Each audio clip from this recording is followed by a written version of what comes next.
আজকে দিনে ভয়ঙ্কর একটা খবর ছাপিয়েছে জাতীয় দৈনিক নিউ এজ। নিউ এজ পত্রিকার আজকের প্রথম পাতার খবর হচ্ছে বাংলাদেশি পাসপোর্ট লুজেস অ্যাকসেপ্টেন্স, অর্থাৎ গ্রহণযোগ্যতা হারিয়েছে বাংলাদেশি পাসপোর্ট।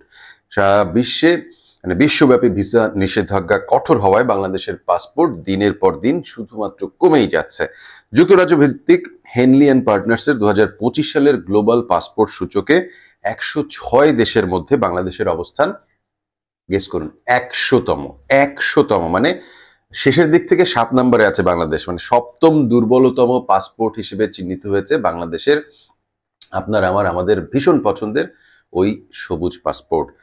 অর্থনৈতিক উন্নতি সত্ত্বেও উন্নত এবং উন্নয়নশীল অনেক দেশ বাংলাদেশের নাগরিকদেরকে ভিসা দিতে এই মুহূর্তে আসলে অনাগ্রহ দেখাচ্ছে। তার অনেকগুলো কারণ রয়েছে।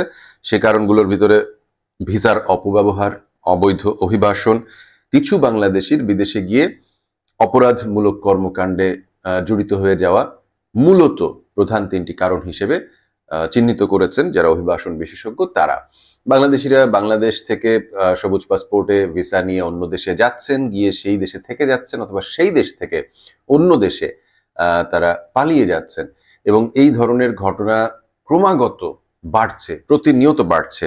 এবং এই কারণে আসলে বাংলাদেশের যে পাসপোর্টধারী নাগরিক, তাদের ভাবমূর্তি ক্ষুণ্ণ হচ্ছে সারা পৃথিবীব্যাপী। এখন এ কারণেই অনেক দেশ বাংলাদেশিদেরকে প্রবেশের আগে কঠোর যাচাই বাছাই করছে যে তারা আসলে রিয়েল কিনা। সাবেক এক কূটনীতিক মুন্সি ফয়েজ তার মতামত নিয়েছে পত্রিকাটি, এবং তারা বলছেন যে বিদেশে কিছু নাগরিকের অসদাচরণ এবং অবৈধ কর্মকাণ্ডের কারণে বাংলাদেশের প্রতি আস্থা প্রতিনিয়ত কমছে বিশ্বের সব দেশগুলোর।